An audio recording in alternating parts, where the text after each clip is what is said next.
Right, morning. Welcome, everybody. We're talking about goosebump moments, I think, Lee. Is that right? Yeah. Goosebumps. Yeah, geese. I'm not too sure. It's good to take us down some interesting roads this morning. So, goosebump moments. What are they? How do you have them? Can you create them? Lee, I'm going to have to hand this one back to you very quickly. I don't think you can create a goosebump moment. I mean, as you said that, I don't think that it seems to me that it's involuntary. And I go back to the example that I used yesterday of listening to these amazing singers, all of which were amazing and stunning and the beautiful and passionate. And then this one guy stands up and you get that. I mean, literally the hairs stood up and you could just feel there was something electric about his singing. And when I spoke to Alyssa and my other daughter Siobhan was also there, and they said exactly the same. So it was a joint experience, and it actually reminded me of Shawshank Redemption, one of my favorite movies. And that scene, if you haven't seen it, I won't tell you the story, but there's this moment where Shawshank is a prison camp, and the main character locks himself into the warden's office and puts on a record with this Italian opera, these soprano singers, and then blasts it through into the recreation area that the guys are walking around in. And they have never heard this music and they don't even understand it, but they're all, and I know it's a movie, but it's a real moment where everybody stands still. And he talks about, the narrator talks about the fact that they were transported and those walls didn't exist for them anymore. And so it's hard, and that's, yeah, so it's hard for me, as I was thinking about it, to almost distinguish between what we were talking about yesterday, which is wonder, and goosebump moments, because I can remember moments that of wonder, and I'm not sure that they were goosebump moments as well, because it seems like that goosebump moment is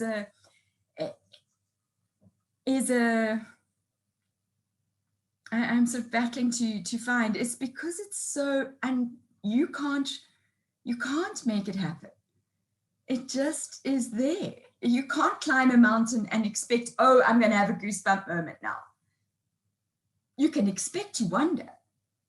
But that goosebump moment is something that's unexpected. And I think what fascinates me about it is that I can't see an evolutionary reason for it.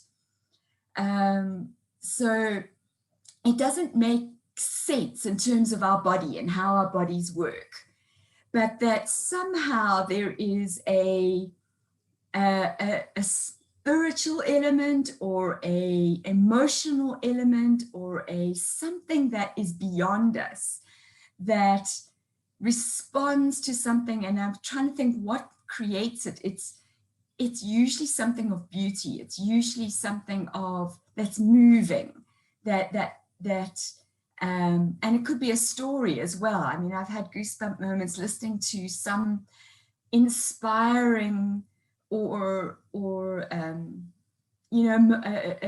experience of a family reunion or something like that, and you experience that the emotion and the beauty and the loveliness of it.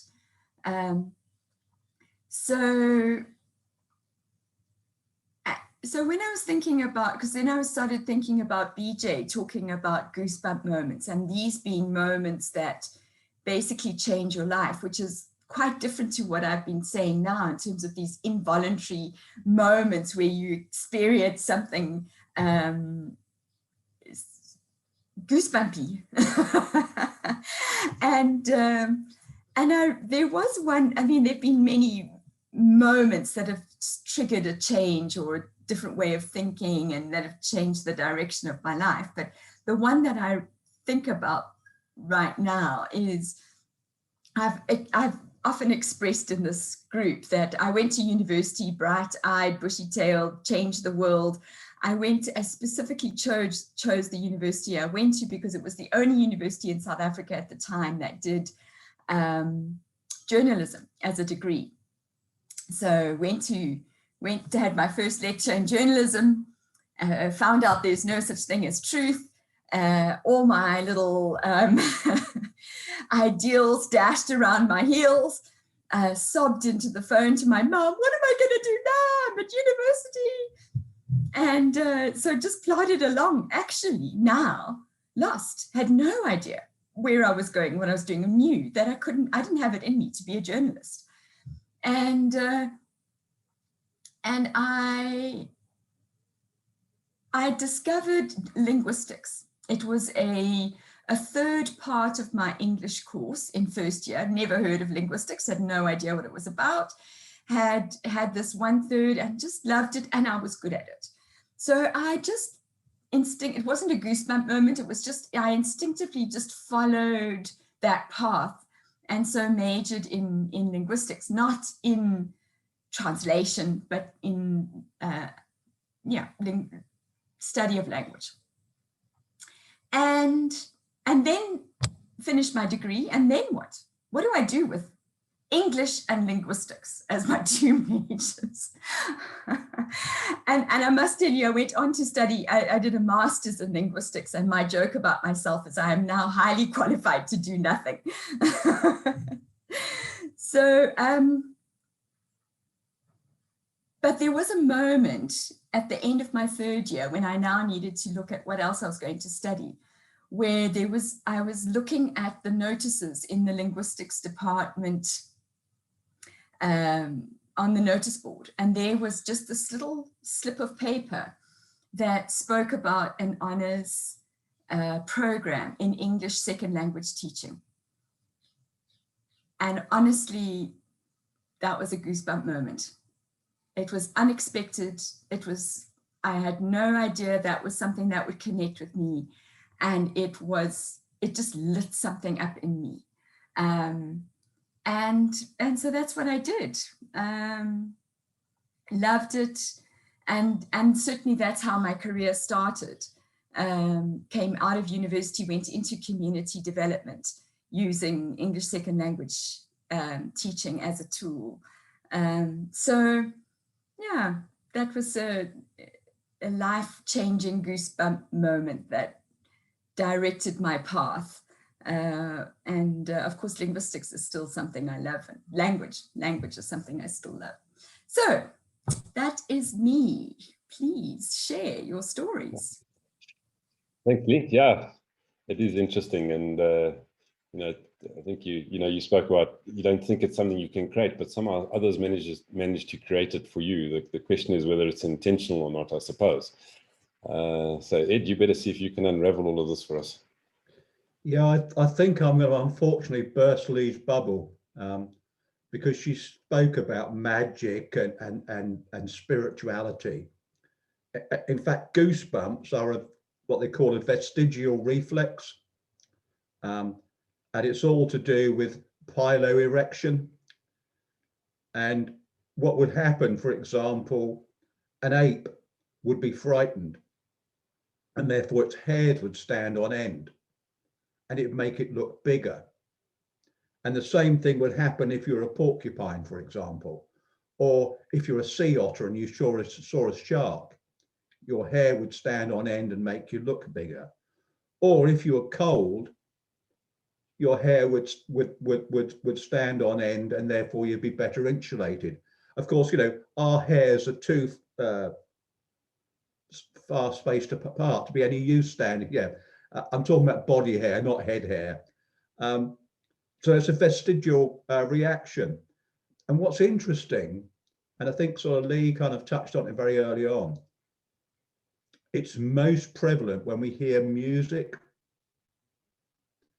And of course, in the animal kingdom, most animals rely more on sound than anything else.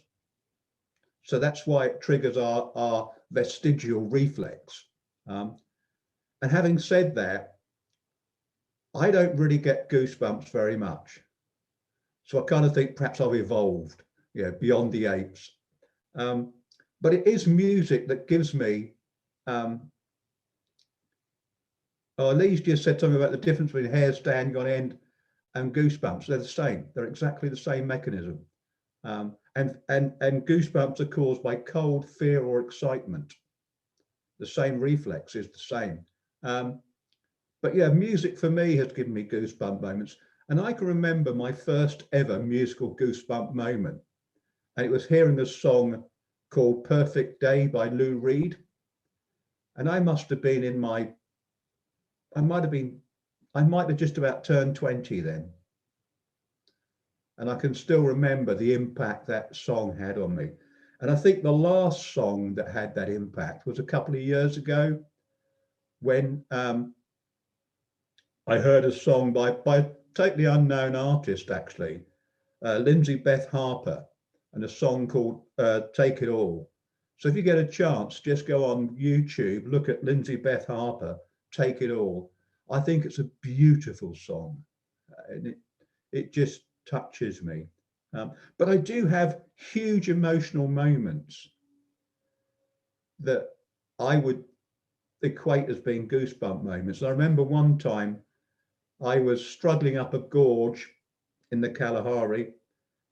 We were climbing out of this gorge, got to the top, and there was this view in front of me which just took my breath away.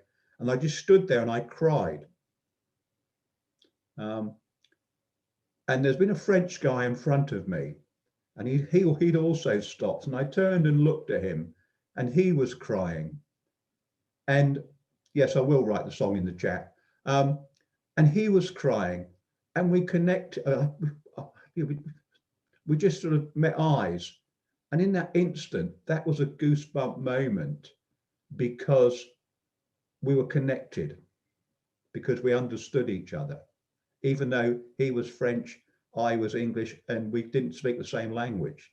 And some people can generate a goosebump moment by remembering something. And for me, every time I remember Kelly Holmes, who's one of my heroes, winning the gold medal in the Olympics, when I think about that intently enough, and I feel it now actually, I can feel the hairs on the back of my hand just starting to stand up. And I remember that, and I remember the emotion. But yeah, basically, it's an old thing that we used to have to frighten off predators or keep us warm. But now it's one of those things. And I had a goosebump moment yesterday, and it was such a beautiful one. I'd met a guy networking, and we had a one-to-one, which I know Trevor hates. And he said, "Oh, I'd love to talk to you sometime about environmental stuff." And he got in touch with me yesterday and said, "Oh, can we chat?" And I had a free moment yesterday, so we sorted it out. And he said, "Look," he said, "I'm really keen to do something about the environmental stuff, but I don't know what to do. I don't know how. I don't know how to go about it." So we talked about what I do in various bits and pieces, and I suddenly saw a light bulb go on inside him. He kind of lit up because he suddenly got it and what he was going to do. And for me, that was a light bulb moment because I'd touched someone else and someone else could see what he could do about something I was passionate about. So yeah, I do have those goosebump moments, but because I've evolved a lot from apes, I don't have many of them. Thanks, Ed. Yeah, no, interesting how something, as you say, had such a basic function has changed into something quite special. So yeah, maybe there's something to evolution after all. So Jasper, how are your goosebumps getting on this morning?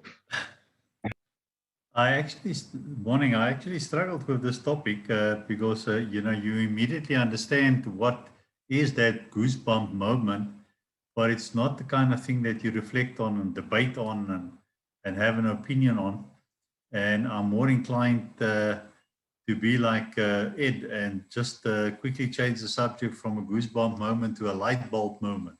And I think there's much more to say about light bulb moments than goosebump moments. But I was also going down the same track as I analyzed the incidents where I could relate to having a goosebump moment. It was because of something extraordinarily beautiful at that moment. It was mostly related to song. And I've seen several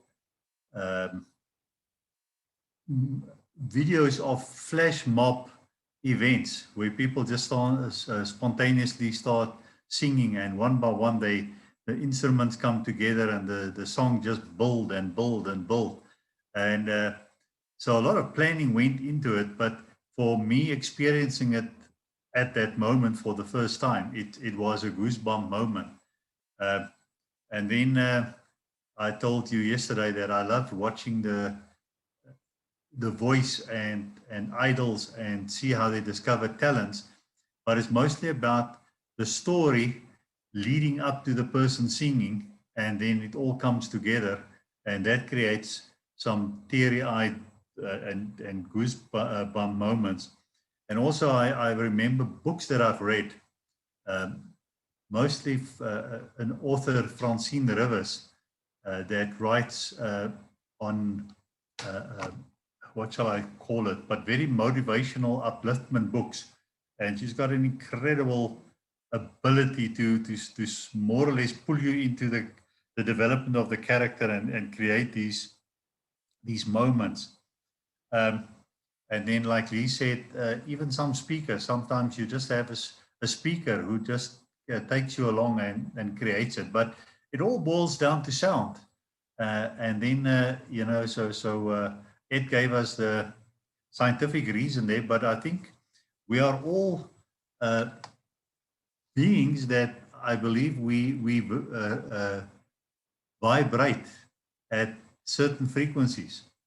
And it could then be that, you just have a frequency coming at you that now is the same frequency that you are at, and now you start vibrating together. So I don't have any scientific reason for that, but so for me, it's mostly about sound and in your mind playing off the scenes. So that's the beauty part of it. But I can also remember when I was younger that, in moments of almost spooky fear, that you have this goosebump moment, but not a happy experience. It's like, hey, there's something in the area, something that I don't know what it is, but I don't know how to deal with this, but I don't like this. So it probably way back relates to our fear sense and, not putting yourself in danger.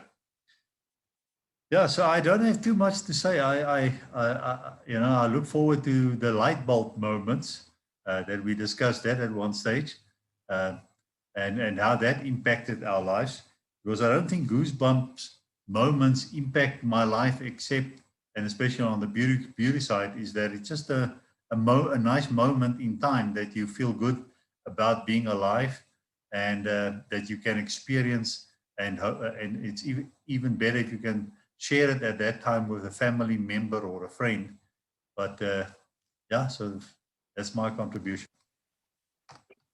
Thanks. Yes, but yeah, it is interesting, and I've sort of been trying to think of specific goosebump moments as well, and funny enough, struggling. I can think of a lot of emotional moments, and the question is whether those came as a result of goosebumps or not. But Jasper, towards the end there, you spoke about a situation when you have a slightly unpleasant experience that results in goosebump moments. I had one of those a couple of years ago. We were at a game farm in the Waterberg, and it's one of those places where there's no fences around the chalets and things. It's open to the wild. There's all sorts of manner of things that can come wandering past, your chalet or wherever, and in theory, you're supposed to be escorted by a ranger to and from your chalet where you're staying, and we'd somehow managed to get the absolute end chalet, which was fantastic. So the furthest away from the camp, the furthest away from the dining area, the furthest away from everything. So we were right on the edge of the camp, and we'd been out for a game drive in the late afternoon, and we'd had some great sightings and things like that, and really pleasant. And we'd gotten back, and dusk was just starting to fall, and I needed to go and get something from the chalet, and so I left rear at the boma where we're sitting there with a nice big lapa fire, and having a drink, and really just enjoying the sounds of nature and the rest of it. And I wandered back up to our chalet on my own and got what I needed to get, and it was really starting to get quite dark by this time, and started walking back down the path to the lapa, and about halfway between the chalet and the lapa, there's a little game viewing hide that looks out over a small waterhole that we'd spent some time looking at warthog and zebra and buck and things that were coming down to this waterhole, and as I said, it's all completely open, so there's no fencing or anything like that. And as I drew alongside the entrance to this game viewing hide, a male lion roared probably about 50-60 meters away from me. And so I just froze. You talk about goosebump moments. My entire body sort of stood on end, never mind just my hairs, but quite an experience. I mean, he was at the waterhole. He was there with some females that he'd been wandering around with, and he decided it was time to say good evening. And that was, and I sort of started then walking a little bit quicker down the path, and the rangers sort of started coming out with their rifles and things and saying, did you see where it was? And I said, well, it's just right over there. So I'm going to get a bit of goosebumps just thinking about that one. It's probably the closest I've been to a lion on foot unintentionally. And of course you couldn't see him because it's pitch dark, and you didn't want to sort of make yourself too obvious. That was an interesting little experience, but a really nice little camp, and interesting place in the Waterberg there where we went. So that was I'd say it was negative, but it wasn't really negative. It was suppose what you're there for. Maybe not to get eaten, but certainly to get close to nature. But it was a nice experience out there. Yes, Ed. You just reminded me of an experience I had with my children in the Madekwe Game Reserve. And again, they've got chalets where there's no fences or anything. And my two girls decided they wanted a chalet on their own. And so we had, there were adjoining chalets. So, there was a veranda that joined them both up. So I was in one and they were in the other.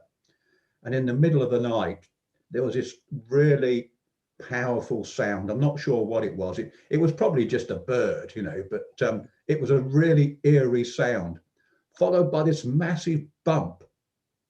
And I thought, what on earth was that? And I went rushing into the girls' chalet. And Charlotte had heard the sound, leapt out of bed, come running to me, but gone the wrong way and gone straight into the wall. And in the morning, she had a massive bump on her head. But it was really we laugh about that a lot now.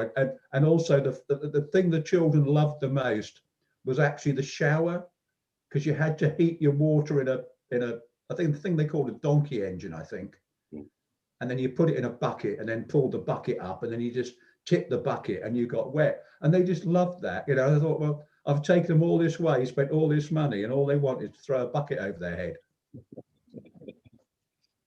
Yeah, back to nature, the joys of Africa. Yeah. Ivan, Yeah. if I may, someone sent me about a 3-minute video of an elephant wandering in a camp. So about your experience in the bush. So if I can play that, will I be able to share the screen? Should be able to, yeah. Let me just do that.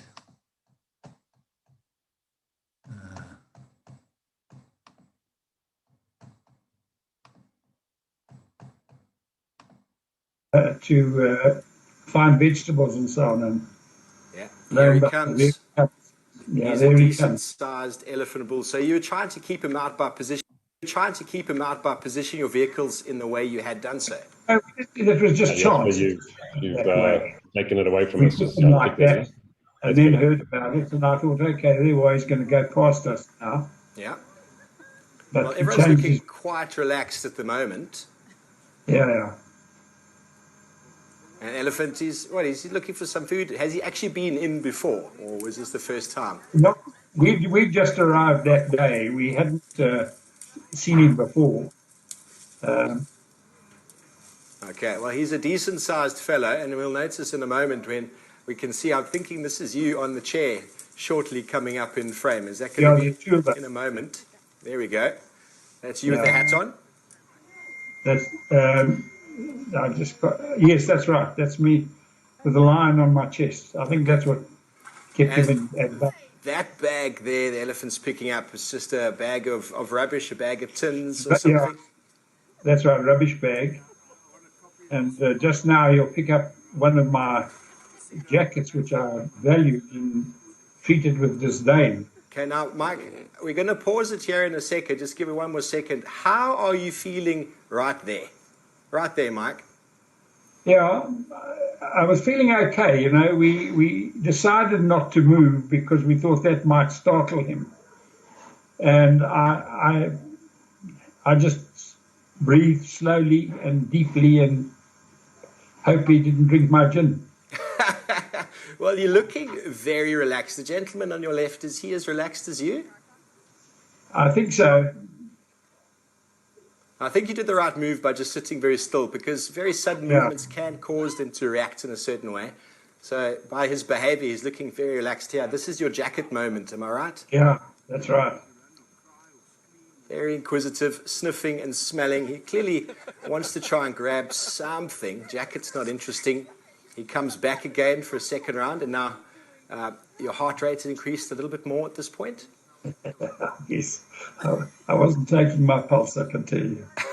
You haven't really looked at him. They're a little bit out the corner of your eye. But, I mean, he's a monster when you look at him in context to this vehicle.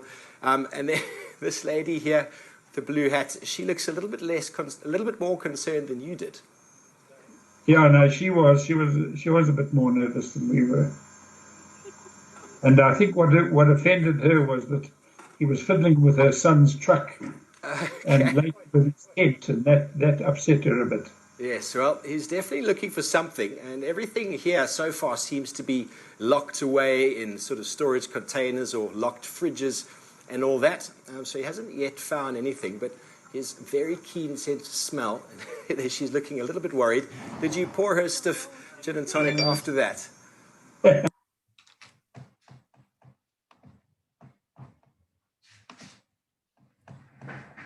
Wow, that was amazing. Your laatste dag is. Yeah, it's, I think there was a few goosebump moments. yeah, well, the presence of mind to stay put. You got to take your hat off to them, because not easy in a situation like that, I'm sure. Yeah, so yeah, it's fascinating how these things can generate emotional responses, and I suppose that's really very often the way I react to things that might be regarded as goosebump moments. I get emotional. I get emotional quite easily watching, like you say, singers or stories. Sometimes even a good advert gets me emotional. So, so yeah, I don't know about goosebump moments, but yeah. And while we were chatting about it, I was thinking back, and I think where it started for me, and probably the ultimate goosebump moment, if you like, was when my daughters were born. So I was there for both both occurrences, and that's where I think situations like that, started to get me emotional. Prior to getting married and all the rest of it, I had a bit of a reputation for being unemotional. But yeah, all of that went down the tubes when I got married and had children. So yeah, I think that's those are my sort of experiences. But yeah, amazing pictures that Jasper with. Can you imagine big wild elephant that sort of size, sort of occasionally putting his trunk over your shoulder and checking out your gin and tonic to see whether it's palatable. Could be a little bit hair-raising. Anyway, so that's our goosebump moments, Lee. So how do we go forward from here? Well, actually, I think there's a great segue, if you want, and I'd love us to talk about the difference between intuition and instinct. Is there a difference? What do the two mean, and how have we experienced those in our lives? So intuition and instinct. Great, thanks, Lee. Yeah, I've always been told that men don't have intuition. It's only ladies that have intuition. So we've only got instinct. So we'll talk about instinct. You can talk about intuition, and you can see where it goes from there. But maybe that's not true. Anyway, have a great day. We see you at 10 a.m. at the UK and 4 p.m. at the USA chats if you're up for it. But otherwise, have a good one. We'll see you tomorrow. Cheers. Love the segue, Lee. Just goes to show that linguistics degree paid off. See you later. I'm still waiting for the payment, Edward.